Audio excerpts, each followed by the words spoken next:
DNA ಓದೋಕ್ಕಿಂತ ಮುಂಚೆ chromosomes ಅಂದ್ರೆ ಏನು ಅಂತ ಗೊತ್ತಿರಬೇಕು.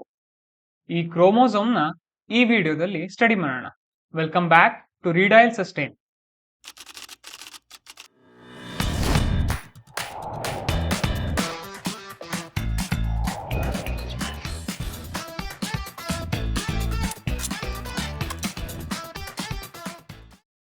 Thread-like structure present inside the nucleus, which helps in cell division and which has special affinity towards dyes, are known as chromosomes. Let us consider a cell. ಈ cell ಒಳಗಡೆ nucleus ಒಳಗಡೆ ಏನು thread like ಕಾಣಿಸ್ತದೆ ಅದು ನಮ್ಮ chromosome ಅಂತ ಇಟ್ಕೊಳ್ಳೋಣ. ಈ thread like structure of chromosome cell division ಆಗುವಾಗ ರೆಪ್ಲಿಕೇಟ್ ಆಗಿ ಜಾಯಿನ್ ಆಗಿ ಈ ಸ್ಟ್ರಕ್ಚರ್ ಬರುತ್ತೆ. ಈ ಸ್ಟ್ರಕ್ಚರ್ ನಾವು ಡಯಾಡ್ ಫಾರ್ಮ್ ಅಂತ ಕರಿತೀವಿ. ಡಯಾಡ್ ಫಾರ್ಮ್ ಆಫ್ ಕ್ರೋಮೋಸೋಮ್ ನ ನಾವಿಲ್ಲಿ ರೆಪ್ರೆಸೆಂಟ್ ಮಾಡಿದೀವಿ. ಯಾಕೆ ಇದನ್ನ ಡಯಾಡ್ ಫಾರ್ಮ್ ಅಲ್ಲಿ ನಾವು ಸ್ಟಡಿ ಮಾಡ್ತೀವಿ ಅಂದ್ರೆ ಈಸಿ ರೆಪ್ರೆಸೆಂಟೇಷನ್ಗೋಸ್ಕರ ನಾವು ಇಲ್ಲಿ ಎಲ್ಲಾ ಪಾರ್ಟ್ಸ್ ಗಳನ್ನು ಕರೆಕ್ಟ್ ಆಗಿ ನೋಟಿಸ್ ಮಾಡಬಹುದು. ಸೊ ಅದಕ್ಕೋಸ್ಕರ ನಾವು ಈ ಫಾರ್ಮ್ ಅಲ್ಲೇ ನಾವು ಕ್ರೋಮೋಸೋಮ್ ನ ಸ್ಟಡಿ ಮಾಡ್ತೀವಿ. ಸೊ ಈ ಡಯಾಡ್ ಫಾರ್ಮಿನ ಫೀಚರ್ಸ್ ಏನಿರುತ್ತೆ? ಇಫ್ ಈ ಬ್ರಾಂಚ್ ಆಫ್ ಕ್ರೋಮ್ಯಾಟಿಡ್ ಮತ್ತೆ ಈ ಬ್ರಾಂಚ್ ಆಫ್ ಕ್ರೋಮ್ಯಾಟಿಡ್ ನ ನಾವು ನೇಮ್ ಮಾಡ್ಕೊಳ್ಳೋಣ 1 and 2 ಅಂತ. If in branch 1 of a chromatid, branch 1 or chromatid 1 ಇಲ್ಲಿ ಈ ಪೊಸಿಷನ್ ಅಲ್ಲಿ ಎ ಅಂತ ಹೇಳೋ ಜೀನ್ ಪ್ರೆಸೆಂಟ್ ಇದ್ರೆ ಎಕ್ಸಾಕ್ಟ್ ಸೇಮ್ ಪೊಸಿಷನ್ ಅಲ್ಲಿ ಕ್ರೋಮ್ಯಾಟಿಡ್ 2 ಒಳಗಡೆ ನಾನು ಎ ಅಂತ ಜೀನ್ ಇರುತ್ತೆ. So they are identical to each other, joined at the ಸೆಂಟ್ರೋಮರ್.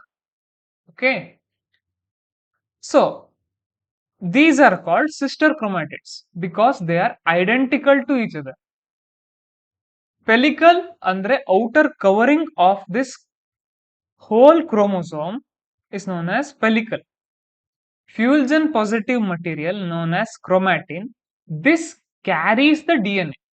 Okay, centromer, the region of the chromosomes where the chromatids are joined together is known as centromer. Okay, spindle fiber helps in cell division. Cell division ನಲ್ಲಿ help ಮಾಡುತ್ತೆ. ಹೇಗೆ ಮಾಡುತ್ತೆ ಅಂದ್ರೆ attracting chromosomes to opposite poles. Secondary construction, telomere. Secondary construction ಅಂದ್ರೆ ಏನು?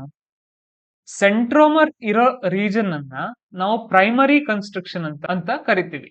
ಅಂದ್ರೆ the first narrowest part of the chromosome where the two parts of the chromatids are joined. Okay, secondary constriction is any constriction other than the region of centromer. Other than the region of centromer, any narrow region secondary constriction ಅಂತ ಹೇಳಿ ಕರಿತೀವಿ. Chromosome number ಅಂದ್ರೆ ಏನು? Number of chromosomes present in every cell of the organism is known as chromosome number. For example, in humans it is 46, in rice it is 24, and in wheat it is 42. What does it mean? ಅಂದ್ರೇನು?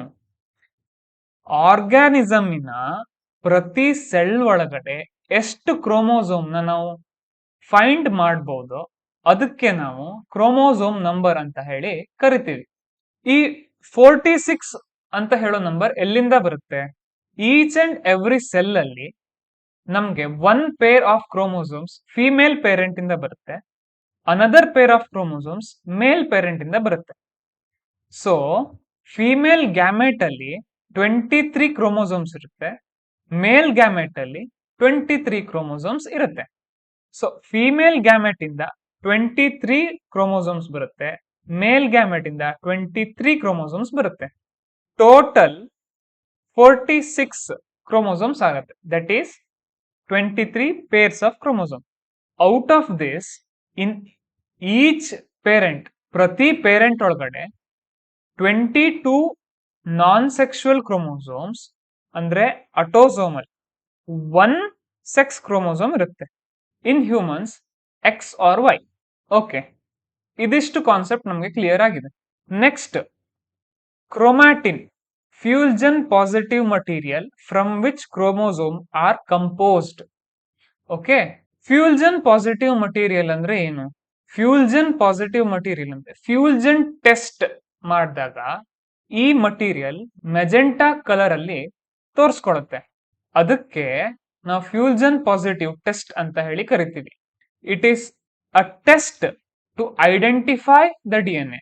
Okay, ಈ test ಇಂದ ನಾವು DNA ನ recognise ಮಾಡಬಹುದು. Okay, ಈ chromatin ಅಲ್ಲಿ 2 types, ಹೆಟ್ರೋಕ್ರೋಮ್ಯಾಟಿನ್ and ಯುಕ್ರೋಮ್ಯಾಟಿನ್. ಹೆಟ್ರೋಕ್ರೋಮ್ಯಾಟಿನ್ ಅಂದ್ರೆ dark coloured ಆಗಿ ಕಾಣಿಸ್ಕೊಳ್ಳುತ್ತೆ. Non genetic, smaller region and inactive genes. Okay, non genetic ಅಂದ್ರೆ ಈ ಕ್ರೋಮೋಸೋಮ್ ನಲ್ಲಿ ನಾನ್ ಜೆನೆಟಿಕ್ ಯಾವ್ಯಾವ ಪಾರ್ಟ್ ಇರುತ್ತೆ? 2 ಪಾರ್ಟ್ ಮೇನ್ಲಿ, ಒಂದು ಸೆಂಟ್ರೋಮರ್, ಒಂದು ಟಿಲೋಮರ್. ಈ ಟಿಲೋಮರ್ ಏನು, ಸೆಂಟ್ರೋಮರ್ ಏನು ಅಂತ ನಾವು ಡಿಸ್ಕಸ್ ಮಾಡೋಣ.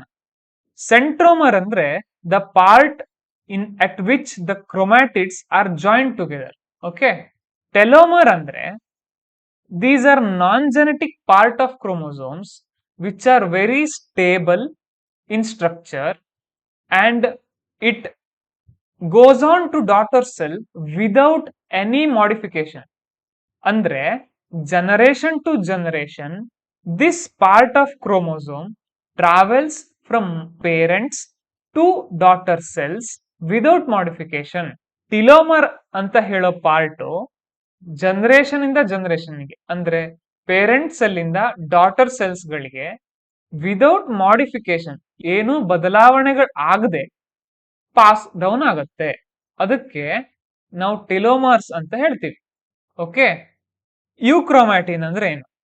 ಯುಕ್ರೋಮ್ಯಾಟಿನ್ ಅಂದ್ರೆ ಲೈಟರ್ ಪಾರ್ಟ್ ಅಂದ್ರೆ ಫ್ಯೂಲ್ಜನ್ ಟೆಸ್ಟ್ ಅಲ್ಲಿ ಲೈಟರ್ ಪಾರ್ಟ್ ಏನ್ ಕಾಣಿಸ್ಕೊಳ್ಳುತ್ತೆ ಅದಕ್ಕೆ ಯುಕ್ರೋಮ್ಯಾಟಿನ್ ಅಂತ ಕರಿತೀವಿ. ಸೆಂಟ್ರೋಮರ್ ಮತ್ತೆ ಟಿಲೋಮರ್ ನ ಪಾರ್ಟ್ ಗಳನ್ನ ಬಿಟ್ಟು ಕ್ರೋಮೋಸೋಮ್ ನಲ್ಲಿ ಇನ್ಯಾವ ಪಾರ್ಟ್ ಗಳಿರುತ್ತೋ ಅದಷ್ಟುದು ಯುಕ್ರೋಮ್ಯಾಟಿನ್ ಅಲ್ಲಿ ಬರುತ್ತೆ. ಜೆನೆಟಿಕಲಿ ಆಕ್ಟಿವ್ ಅಂದ್ರೆ ಇದು ಪೇರೆಂಟ್ ಸೆಲ್ ಇಂದ ಡಾಟರ್ ಸೆಲ್ಸ್ ಗಳಿಗೆ ಯಾವ್ಯಾವ ಕ್ಯಾರೆಕ್ಟರಿಸ್ಟಿಕ್ಸ್ ಹೋಗುತ್ತೋ ಅದನ್ನ ಪಾಸ್ ಡೌನ್ ಮಾಡೋಕೆ ಈ ಪಾರ್ಟ್ಸ್ ಆಫ್ ಕ್ರೋಮೋಸೋಮ್ಸ್ ಹೆಲ್ಪ್ ಮಾಡುತ್ತೆ. Larger part of the chromosome ನ ಯುಕ್ರೋಮ್ಯಾಟಿನ್ ರೆಪ್ರೆಸೆಂಟ್ ಮಾಡುತ್ತೆ. ಸೊ ಇದು basic concept of chromosomes. Next videos ಗಳಲ್ಲಿ ಇದರ ರಿಲೇಟೆಡ್ ಮತ್ತೆ ಇನ್ನೂ ಡೆಪ್ತ್ ಆಗಿ DNA, RNA, ಸೆಲ್ ರೆಪ್ಲಿಕೇಶನ್ ಈ ಕಾನ್ಸೆಪ್ಟ್ಸ್ ಗಳನ್ನ ನಾವು ಸ್ಟಡಿ ಮಾಡೋಣ. Until then, bye bye and take care.